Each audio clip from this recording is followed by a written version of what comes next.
roast chicken. Umami and fragrant. Get in my belly.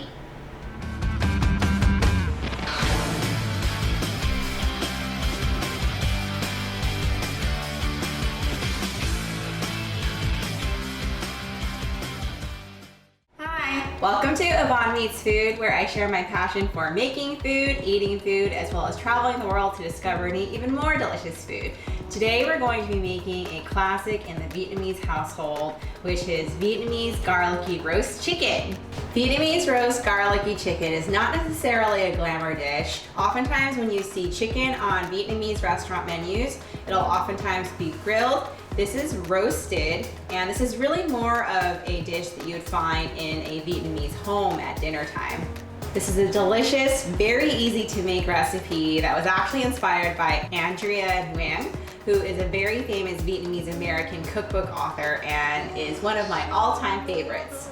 This dish only has a handful of ingredients, and you can use a whole chicken, you can use chicken parts, and it's very quick to come together. So I'm going to show you all the steps around how to make this, and we're going to get started right now.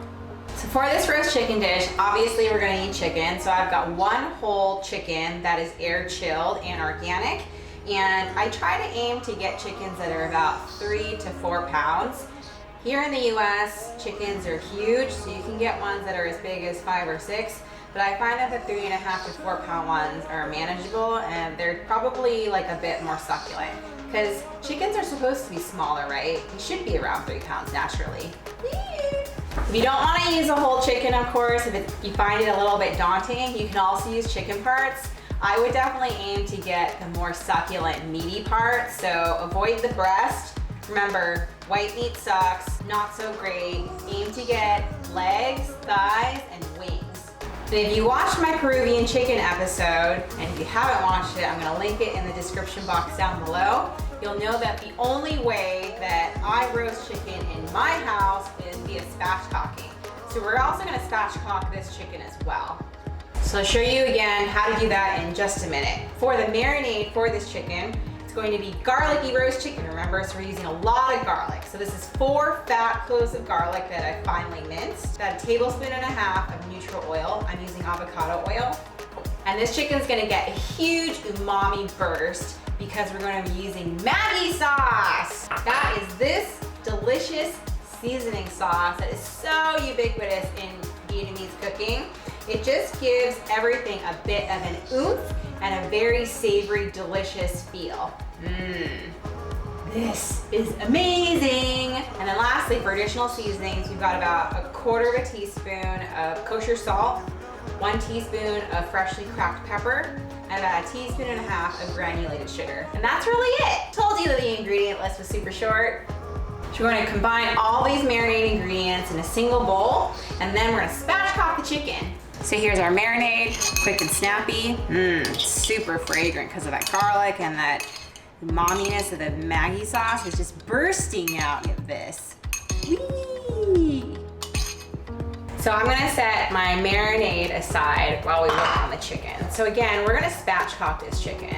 And for those of you who are not familiar with spatchcocking is another word for butterflying, which means that we're essentially gonna remove the backbone from the chicken and then splay the chicken flat while we're roasting it in the oven. Basically what that's gonna do is this is gonna allow for easy, even cooking all over the chicken so that the white meat cooks at an even rate as dark meat. So that way, all the meat is going to be super succulent and delicious, and you won't have to worry about dried out white meat. I'm not usually a big fan of white meat, but the one exception is when it comes out from a spatchcock chicken right out of the oven. That's when it's super nice and moist. Still not as flavorful as the dark meat though. So here is our roast chicken. So we want to identify where the backbone is. So that's essentially going to be this. So this is the chicken's back. These are the chicken's breasts. So we know this is the front part. So this backbone right here, this is essentially what we want to remove. We're going to take a very sharp pair of kitchen shears and are going to remove this backbone out.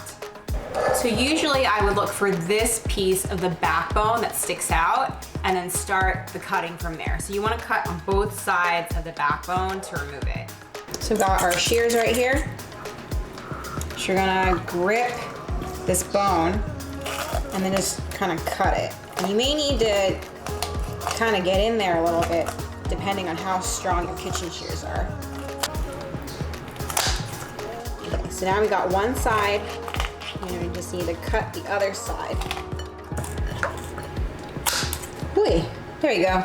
So now we've got the backbone, which we can remove. And don't discard this. This is great for stock. So now that we've removed the backbone, we're gonna transfer this chicken onto a roasting pan or a cast iron pan. So I like to roast my chickens in this cast iron pan. So we're gonna move it over here. So now we're gonna work to splay the chicken as flat as we can get it. So you might need to just kind of press it down a little bit. You may hear a little bit of a crack. Ooh, you just heard it. Ooh, okay. And now you wanna take either chopstick, maybe like a skewer, something skinny. And then we want to gradually just gently separate the skin from the meat. What that's gonna do is it's going to allow for crispier skin when you separate the skin from the flesh. And it'll also give us room to spread that marinade in between the skin and the meat to allow for better and deeper flavor penetration. Kind of want to get in there around the legs. Make sure you're getting in there with the back too.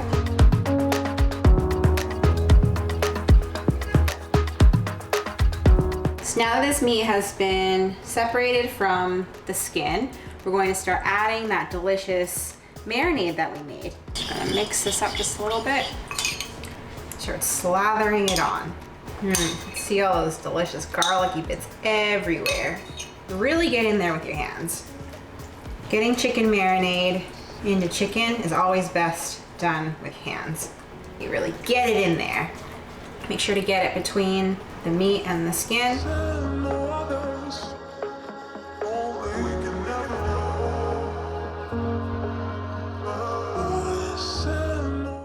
So our Vietnamese garlicky chicken is all ready to go. It's going to need to marinate for at least 2 hours in the fridge, uncovered. Typically, I would actually marinate it overnight just to allow for deeper flavor penetration, but because we are a bit short on time today, I'm doing it in the morning so that we can have this ready for dinner. See you in about 5 hours. Welcome back, peeps. It's been about 5 hours that we've allowed our whole chicken to rest and marinate in the fridge. So this is what it looks like now. Super fragrant, super garlicky, just screaming of that delicious Maggi seasoning sauce that we used. So we're gonna put this into a super hot oven, 500 degrees Fahrenheit, for about 30 minutes. You wanna be careful though, because the chicken tends to get dark in certain areas really quickly. So if it starts to darken and you notice that through the window of your oven, make sure to lower the temperature to 450 degrees, or you can put foil on the parts that are getting a bit dark. Into the oven.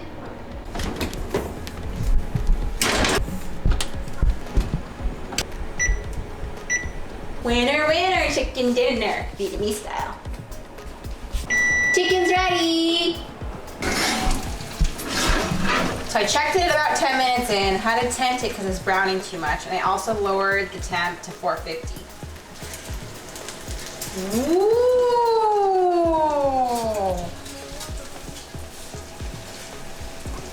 Okay, peeps, finally time to cut up the chicken. So we need to let the chicken rest for about 10 to 20 minutes just to make sure that all those delicious juices are retained in the chicken meat.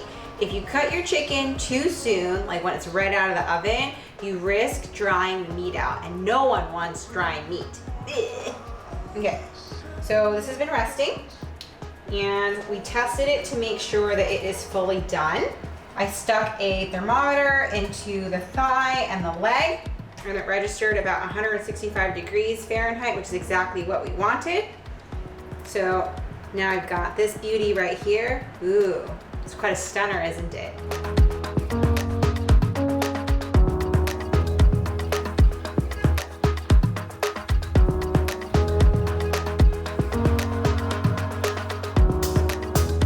Okay, and now I take a taste. It's gonna be a little bit of a savage. I'm gonna use my hands.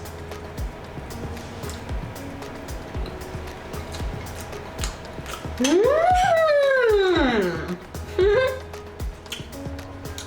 Mmm. This chicken tastes like home.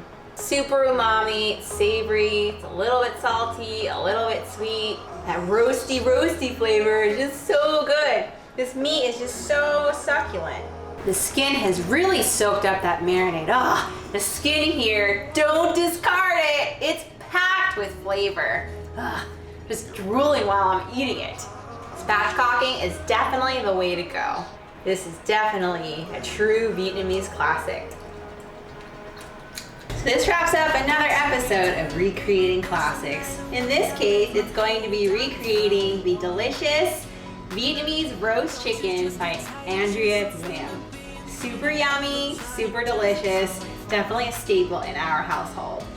Don't forget to sop up all those delicious pan juices. These pan juices on your roasting pan and your cast iron, whatever it is you're using, these are brimming with flavor. So definitely sop that up with some delicious rice. So thanks so much for watching. I really hope that you enjoyed this episode. If you did, please give it a thumbs up. I would love to hear what your favorite variation of roast chicken is. Please remember to subscribe and hit the bell icon to get immediate notifications as soon as I upload my next video. Thanks again for watching and hope to see you next time. And remember to live yummy. Okay, I definitely mutilated this leg. There's no more skin on it because I already ate it all. What are you doing? I want to be silly, baby, dance the night away. I'll kick my shoes off if I want. Let yourself be free and maybe you will find that there is more to life than being pretty. Honey, let's just face it.